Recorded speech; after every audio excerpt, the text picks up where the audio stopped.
Salam, hörmətli izləyicilər.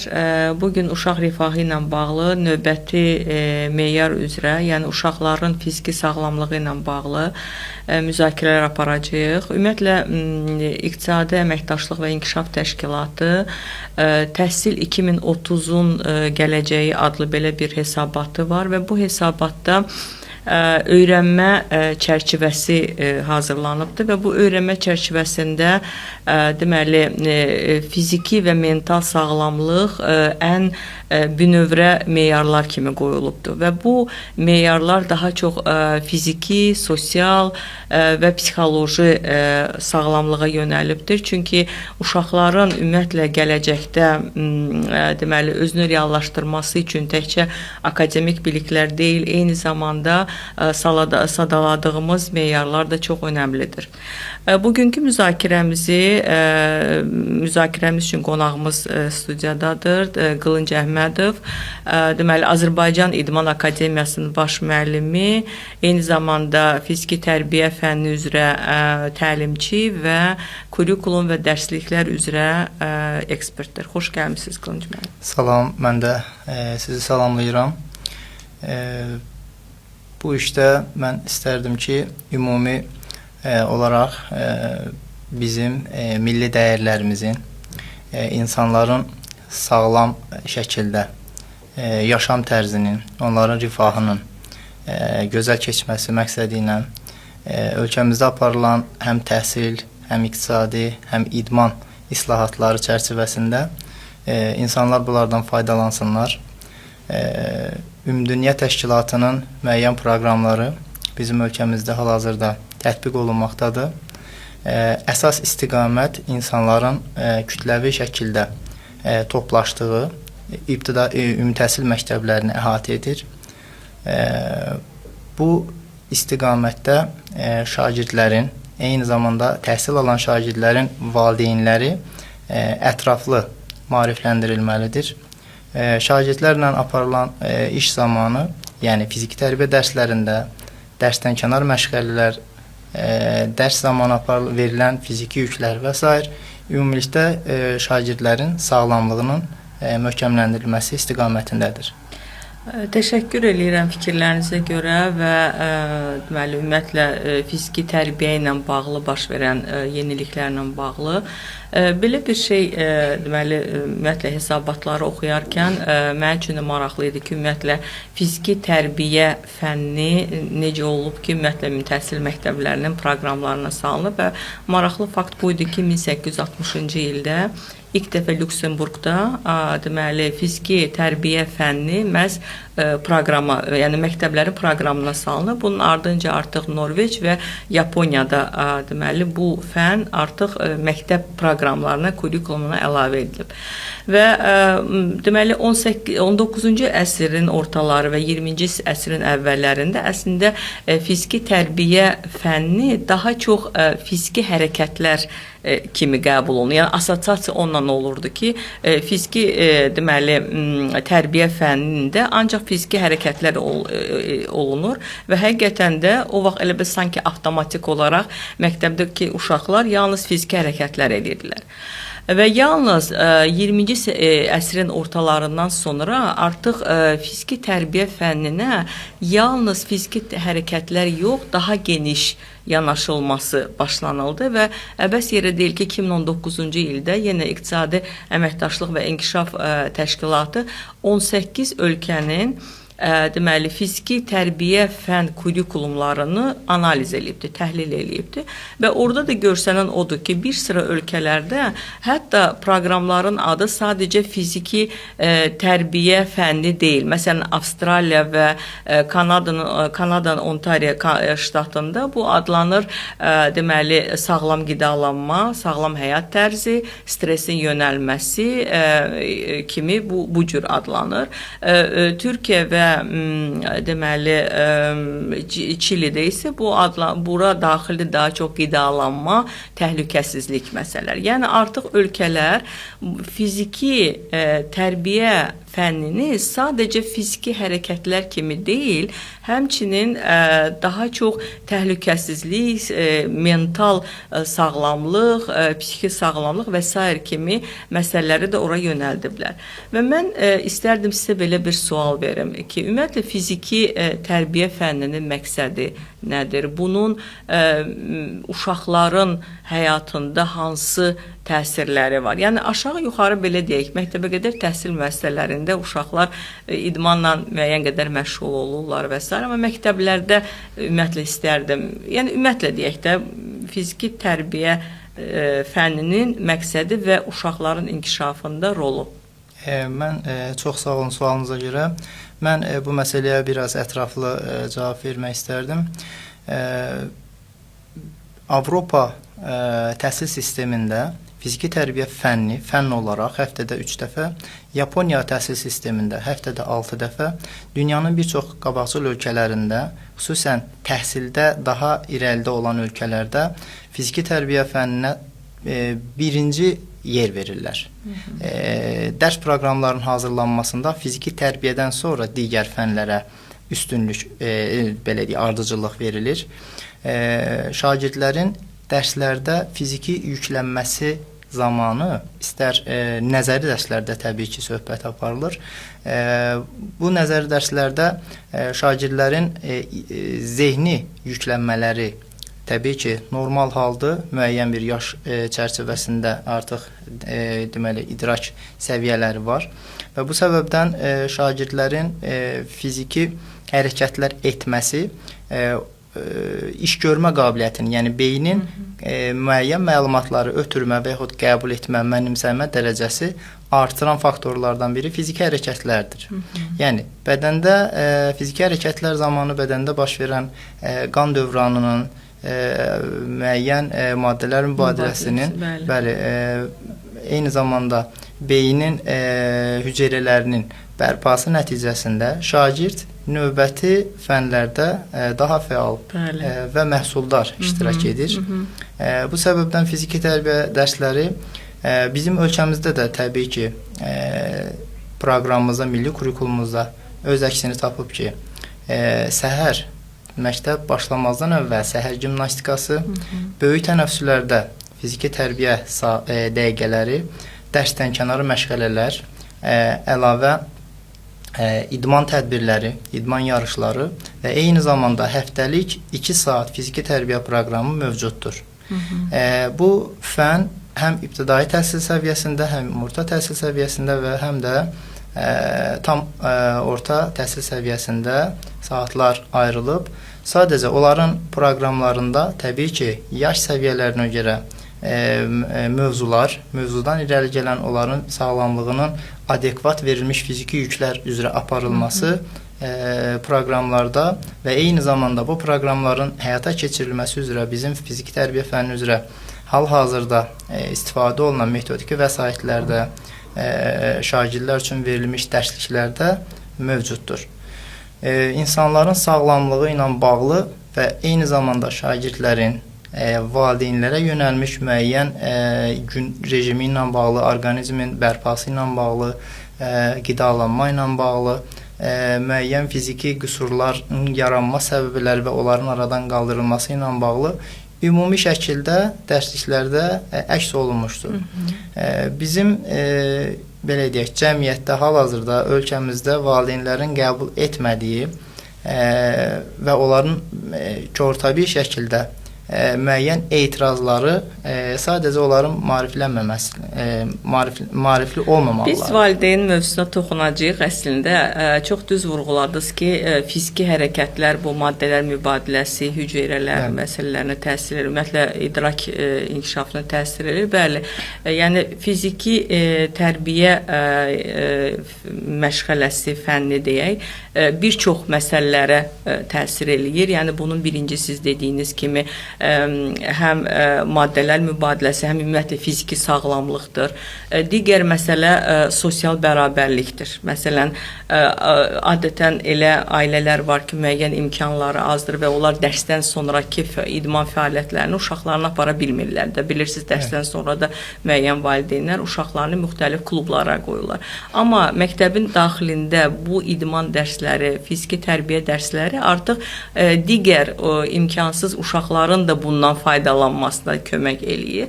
Digər bir məsələ sosial bacarıqlardır məncəsi. Çünki idman həm də komanda oyunudur da, özünüz də bilirsiniz və bu komandada bir-birindən ünsiyyət saxlamaq, bir-birini necə deyim, hörmət etmək və müəyyən o məsələləri həqiqətən də təsir edir və digər bir məsələ məncə çox önəmli olan bir məsələ də mental və psixoloji sağlamlıqdır ki, yəni stresin idarə olunması, bu çox var, emosiyaların idarə olunması ki, bu da öz növbəsində uşaqların artıq davranışlarına təsir edir. Siz maraqlı məqama toxundunuz məktəblərdə bu saatlar məsələsinə ki, məsələn, fiziki tərbiyə fənlərinə bu qədər saat ayrılır və s. və s. Mən istərdim sizin fikirlərinizi bilim, çünki siz yəqin ki, məktəblərlə də sıx əlaqədarsınız, həmçinin fiziki tərbiyə müəllimlərlə tez-tez ünsiyyət saxlayırsınız. Ümumiyyətlə, məktəblərdə fiziki tərbiyə məşğələlərinin keçirilməsində hansı çətinliklər, hansı boşluqlar var? Bunu necə təsvir eləyərsiniz? Çox təşəkkür edirəm bir daha sualınıza görə. Bu mövzu ən aktual problemlərdən biri qalmaqdadır. Ümumiyyətlə, fiziki tərbiyə fənni fiziki mədəniyyətin bir hissəsidir. İnsanlar, şagirdlər fiziki tərbiyə dərsində yalnız fiziki hərəkətlər yox, eyni zamanda həmin fiziki hərəkətləri yerinə yetirərkən ünsiyyət bacarıqlarını, idrak təfəkkürünün formalaşması, komandalı iş fəaliyyəti zamanı sosiallaşmasını, inam, etibar, mənəvi iradə xüsusiyyətlərin formalaşmasında şagirdlər hər tərəfli fiziki mədəniyyətə yiyələnirlər. Eyni zamanda bütün bunların hamısı onların iştirakı zamanı hərəkətlərin seçilməsində şagirdlərin fərdi və komandalı şəkildə fəaliyyətinə belə deyək, yönəlir. Müəllimin peşəkar, mən həmişə bunu hər yerdə vurğulayıram, xüsusən də böyük auditoriyalardakı şagirdin hər tərəfli göstəricisi, nailiyyəti müəllim fəaliyyətindən asılıdır. Şagirdin yaxşı və pis cəhətlərinin belə deyək, biruzə verməsi, mən deyərdim ki, daha çox məktəbdə saatlarını və yaxud ünsiyyətini daha çox müəllimlər arasında belə qurmuş şagird, təbii ki, o istiqamətdə tərbiyə və nizamlı olur. Fiziki tərbiyə fənnində müəllimlərin, mən deyərdim ki, bir çox apardığımız tədqiqatlar zamanı, hal-hazırda mən bir dissertasiya işi üzərində çalışıram və ümumtəhsil məktəblərində bir çox hallarda şagirdlərin fiziki və fizioloji göstəriciləri əsasında iş aparılır. Artıq çəki, boy çəki indeksi, ağciyərin həyat tutumu və digər göstəriciləri, eyni zamanda fiziki göstəriciləri müvafiq yaş qruplarında uyğun deyil. Bu da işin aparılması zamanı fiziki tərbiyə fənnində dərslərin belə deyək də, proqram əsasında aparılsa da, lazım olan adekvat yükün düzgün verilməməsidir. Şagirdlərin yaş və fizioloji göstəricilərinə müvafiq olaraq o yükün adekvat seçilməməsidir və yaxud seçilib düzgün şəkildə təşkil edilməməsini əsaslanır. Yəni, bu problem hardan qaynaqlanır? Müəllimdən, yoxsa ki, nədən qaynaqlanır? Mən ümumtəhsil məktəblərimizdə zaten hal-hazırda maddi-texniki baza, müasir tikilmiş məktəblərimiz mövcuddur. Nəzərə alaq ki, bu tam olaraq ölkəni tam əhatə etməsə də, istənilən halda müəllim dərsə aid ləvazimat, avadanlıqlar və digər məsələlər təmin olunmasa da, alternativ hərəkətlərdən istifadə etmək bacarıqlarına yiyələnməlidir və bunu peşəkarıdır. Zaten biz müəllim ona görə onu müəllim olaraq tanıyırıq ki, o insan bilik və öz ixtisası üzrə bilik bacarıqlara müəyyən mənada yiyələnib və bu gün o müəllim fəaliyyəti ilə məşğuldur. Yəni resurs var, yoxdur. Yəni olmadığı halda elə onun peşəkarlıq üzrə üzə çıxır ki, necə olar ki, məsələn də yoxdur. Məsəl üçün, nə bilim, futbol üçün o darvaza yoxdur. Necə olsun, nə etmək olar onda? Belə olan halda müəllim hər bir şagirdin sağlamlığını təmin edən bizim tədris vahidlərimiz, yəni fiziki hərəkətlərə aid tədris vahidlərimiz mövcuddur. Biz bunlara hərəki qabiliyyətlər deyirik. İstər şagirdin sürət, istər dözümlük, istər qüvvə, istər digər hərəki qabiliyyətlərin inkişafı və onların tərkib komponentlərinin inkişafı üçün sadəcə hansısa bir çərçivə sənədi yox. Müəllim üçün daha çox imkanlar orada belə deyək, faydalanması üçün, işin təşkili üçün, belə deyək, təmin olunması üçün müəllim daha çox resurslardan istifadə edə bilər. Əgər müəllim hər hansı bir turnik qurğusu məktəbdə yoxdursa, o hərəkəti və yaxud əzələ qruplarını başqa hərəkətlərlə, təmrinlərlə, oyunlarla və digər fəaliyyət növləri ilə şagirdi inkişaf etdirə bilər. Bu, yenə də müəllimin birinci növbədə peşəkarlığına, bilik bacarıqlarına və ən əsası da müəllimin, necə deyərlər, fantaziyalarından asılıdır, marağından asılıdır. Deməli, siz belə deyək, məktəblərdə idman dərslərinin keçirilməsi, yəni fiziki tərbiyə məşğələlərinin keçirilməsində olan boşluqlar və çətinlikləri bir hissəsində dediniz ki, resurslar bəzən olmur, digər bir hissəsi müəllimlərin daha çox peşəkar və fantaziyası, başqa bir hissəsi, məsələn, uşaqlar baxımından, valideynlər baxımından ola bilərmi belə bir problemlər? Təbii ki, ən böyük problemlərdən biri də valideynlərin bu məsələ ilə bağlı, belə deyək, maarifləndirilməməsidir. İstənilən halda hər bir valideyn belə hallara daha çox rast gəlir ki, fiziki tərbiyə dərsində mənim uşağım niyə tərlədi, niyə o yorğun gəldi və s. məsələlərlə müəllimlərə müraciət edirlər. Bundan başqa, hal-hazırda günümüzün, mən bunu televiziyalarda görmüşəm ki, şagirdin bel çantasında və yaxud olan kitablar, dərsliklər şagirdin gücü çatmır bunu aparmağa. Bunun səbəbləri valideynlər bilsinlər ki, o şagirdlərin fiziki imkanları müəyyən bir çərçivə içərisindədir. Yəni, fiziki hərəkətlə məşğul olmayan şagird təbii ki, fiziki imkanları da aşağı olacaqdır. Bu, hər hansı bir 5-6 kiloqram çəkini apara bilməyən şagirdin, deməli, burada fiziki imkanları məhduddur. Onun səbəbləri isə şagirdin istər dərslər zamanı, istər dərsdən kənar məşğələlərdə, istər əlavə idman növləri istiqamətində şagirdin ümumi fiziki hazırlığında müəyyən qüsurların olması ilə əlaqəlidir. Məsələ budur. Bəzən mən bilirəm ki, belə ətrafımda da olur, müşahidələr onu göstərir ki, məsələn, valideynlər arayış alırlar ki, uşaqlar məsələn idmana girməsinlər. Düz. Və yaxud olur ki, bəzən idman dərsləri əvəzinə bu artıq digər tərəfin bir problemidir ki, daha çox digər akademik fənlər keçirilir də. Yəni ki, və ümumiyyətlə araşdırmalar da onu göstərir ki, istəyirsiniz, nə bilim, neçə saatlarla siz riyaziyyat keçin və yaxud digər fənləri keçin, nailiyyətə təsir eləyən faktor deməli, kəmiyyət deyil, keyfiyyətdir. Yəni, nə qədər ki, onu daha keyfiyyətli, yarım saata, 40 dəqiqəyə də bunu çatdırmaq olar. Amma bu, digər o fən əvəzinə, yəni idman dərsi əvəzinə bunu keçmək və yaxud valideynlər tərəfindən uşaqların buna icazə verilməməsi, müxtəlif arayışların alınması, əlbəttə bizim o uşaqların fiziki sağlamlığına və bu fiziki sağlamlıq da öz növbəsində digər meyarlara, bayaqları dedik, ona təsir edən faktorlardır.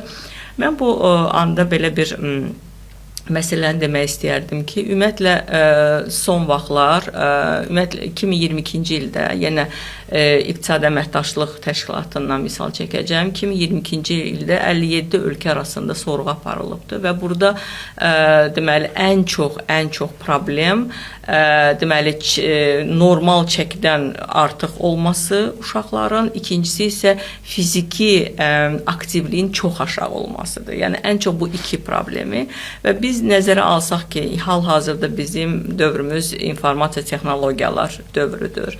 Məsələn, mənim yadımda yadımdadır ki, uşaq vaxtı biz daha çox həyətdə oynayardıq. Yəni müxtəlif idman oyunları oynayardıq. Qızlar bir oyun oynayardı, oğlanlar başqa oyunlar. Amma indi küçələrdə demək olar ki, uşaqları çox az görmək olur. Yəni daha çox futbol oynayırlar uşaqlar. Amma başqa uşaqları görmürsən, demək bunlar daha çox virtual aləmdə artıq oynayırlar oyunlar və s. Sizin fikrinizcə, bax bu rəqəmsal texnologiyanın inkişafı ilə uşaqların belə deyək, fiziki sağlamlığının səviyyəsində hansı dəyişikliklər, bəlkə araşdırmalarda görərsiniz, belə bir şeylər hiss eləyirsinizmi?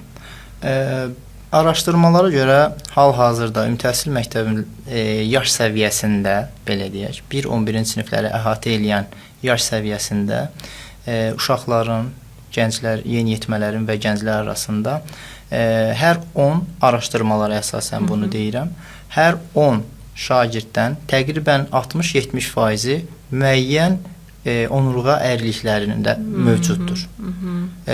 Bu və ya digər formada, skoliozun müxtəlif formalarında, müxtəlif dərəcələrində, müxtəlif səviyyələrində. Bütün bunların hamısı eyni zamanda şagirdin daha çox oturaq həyat tərzi yaşaması ilə əlaqədardır.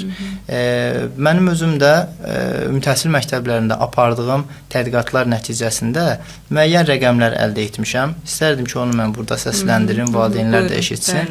Təbii ki, bu ən aktual məsələlərdən biridir. Bunu rəqəm olaraq daha çox faiz nisbəti var.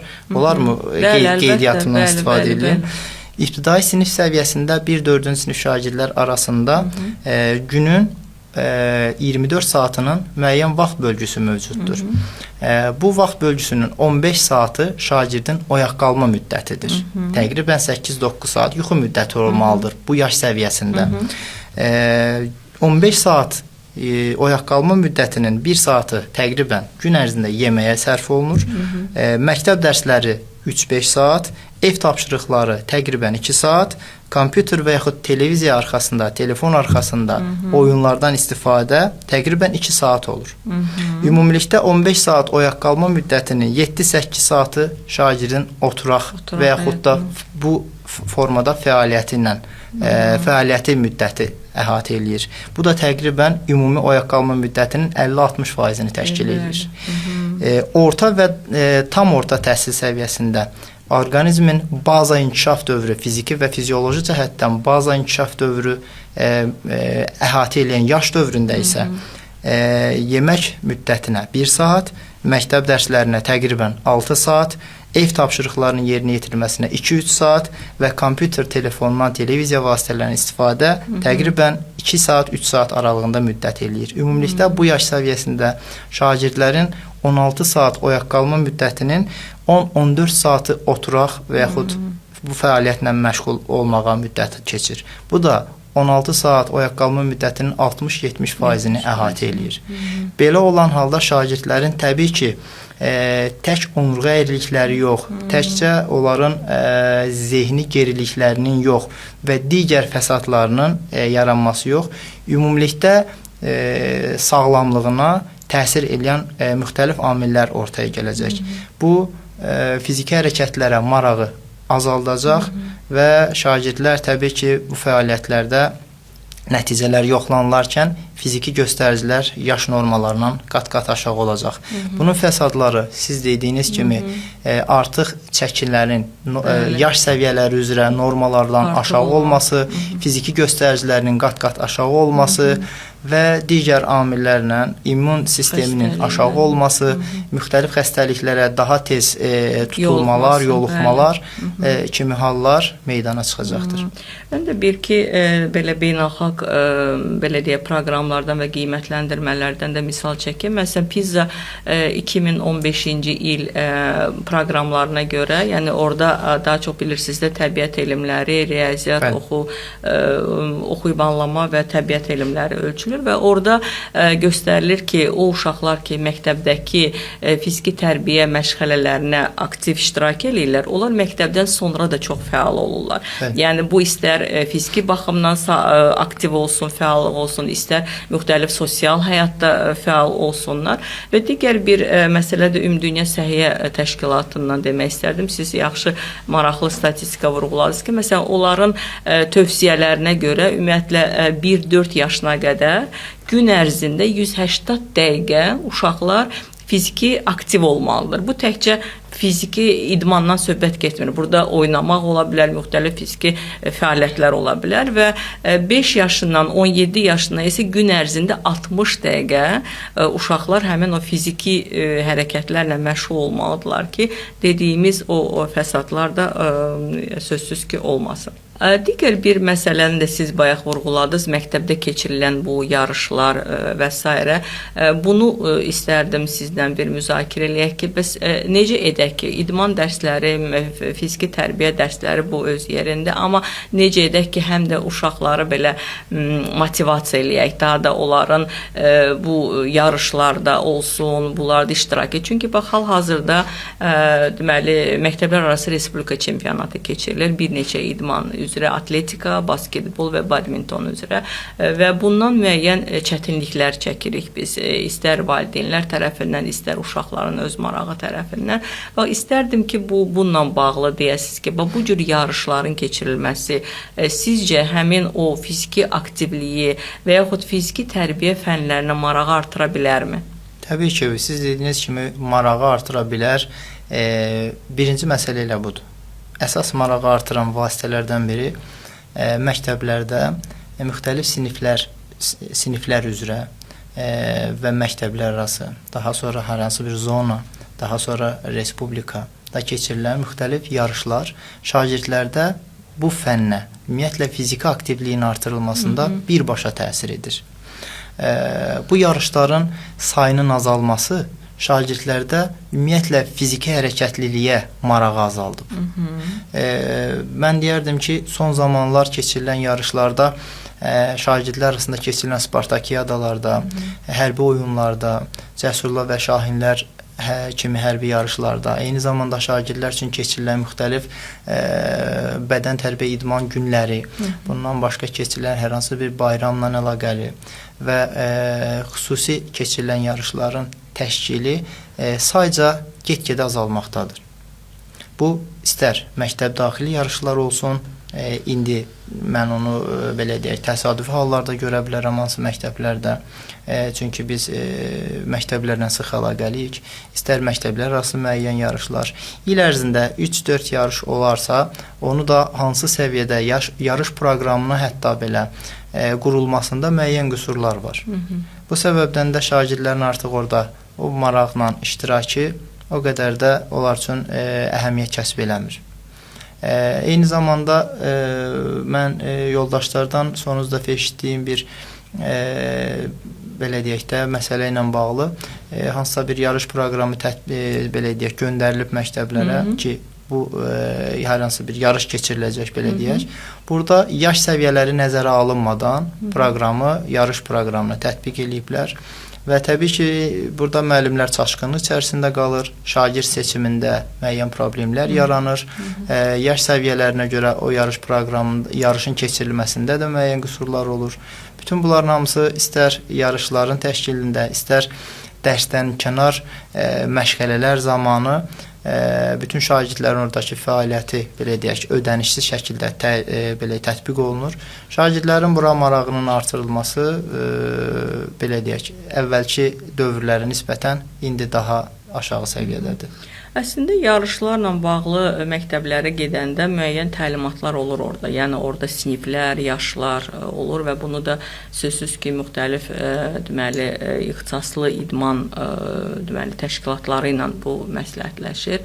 Sadəcə bəzən məktəbin özünün marağının aşağı olması və yaxud yenə deyirəm, bəzən valideynlərin buna çox maraq göstərməməsi. Çünki orada müəyyən tibbi arayış tələb olunur və onu belə gedib almaq olmaq istəmir ki, uşağı həqiqətən sağlamdır və bu idman oyunlarında iştirak edə bilər. Bir də məncə yenə deyirəm, bu artıq məktəblərin öz təşəbbüsüdür ki, baxın, çox yaxın məktəblər var və onların bir-biri arasında müəyyən yarış keçirməsində məncə heç bir maneçilik yoxdur, elə deyilmi? Yəni qonşu məktəblər ən azından bir-birləri ilə bu təşəbbüsü ilə, yəni bunu yuxarıdan, hardansa gələn bir təşəbbüs kimi yox, öz təşəbbüsləri kimi edib, məncə bu yarışları da təşkil edə bilərlər. Hətta burada ailələri belə qata bilərlər. Və onda artıq valideynlər bunu başa düşəcəklər. Biz valideynlərlə birlikdə olan hər hansı bir idman yarışlarının keçirilməsindən o qədər üstünlük cəhəti var. Həm valideynlər uşaqlarının həyatında iştirak edirlər, həm ailələr idmanın nə qədər faydalı olmasını görürlər. Həm burada müsbət emosiyalar olur və bu hər tərəfli məktəb, valideyn arasında olan ünsiyyətin və əməkdaşlığı da məncə yaxşılaşdırır. Mən belə deyək də, indiki halda müxtəlif layihələr var ölkədə.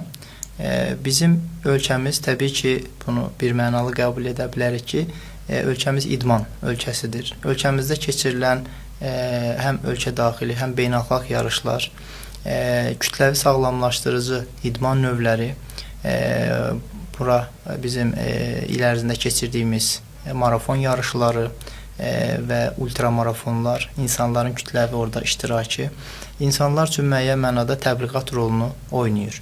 Sadəcə valideynlərin özlərinin fiziki tərbiyə fənnində öz övladlarının fiziki inkişafında əldə etdikləri nəticələri, uğurları, sağlamlıq göstəricilərini sadəcə onlara bu və ya digər formada bildirmək lazımdır, çatdırmaq lazımdır.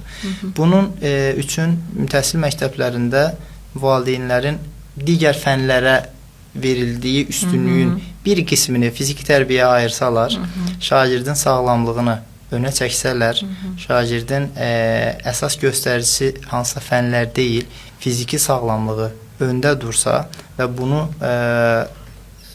belə deyək, valideynlərin öhdəliyində tək yox, eyni zamanda müəllimlərin təbliğatı ilə aparılsa, daha gözəl olar, təşkil olunsa, valideynlərin bu yarışlara belə bir oyunlar keçirilir bizim atletika belə deyək tədbirlərində, ata, ana və övlad yarışları keçirilir. Bu kimi layihələr təhsil məktəblərində təşkil olunsa, keçirilsə, ən azı ildə bir dəfə, 2 dəfə müəyyən mükafatlar və yaxud da hansısa bir formada təbriklər olsa, valideynlər üçün də bu maraqlı olar təbii ki. Ən azından maarifləndirmə işləri aparılmış olacaq. Bununla da istər-istəməz ümumi işin nəticəsinə təsir eləyəcək.